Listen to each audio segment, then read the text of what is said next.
কথা বলার আগে একটু ভেবে দেখো নিজের চরিত্র কতটা পবিত্র। এখন চাল চলন খারাপ, এগুলো নিয়ে যে আপনি কথা বলেন, আপনি কি ফেরেশতা নাকি? আলগা পেরিত দেখে লাভ নাই,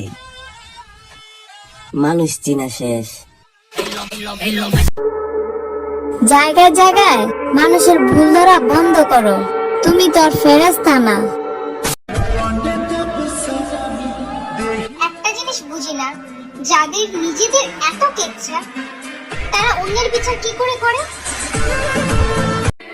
আপনি ভালো তো আমিও ভালো, আর আপনি খারাপ, দেখবেন খারাপের জগতে আমি আপনার বাপ।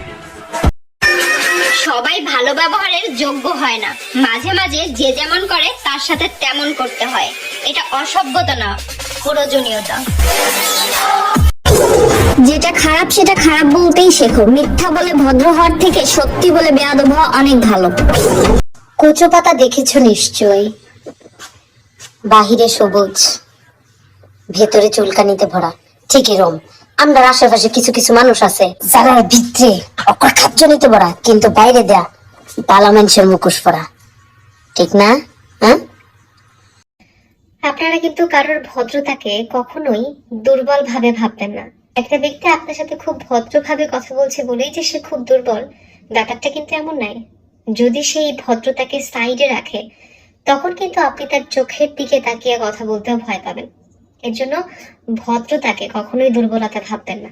আমাদের মধ্যে অনেকেই আছে যারা সবার সাথে খুব ভদ্রভাবে আচরণ করে, এর জন্য অপর ব্যক্তি ভাবে ওকে যাই বলিস ও এটাই মেনে নিবে, কোনো সমস্যা নেই। বাট তার ভদ্রতাকে আপনি এভাবে দুর্বল ভাবে দেখবেন না।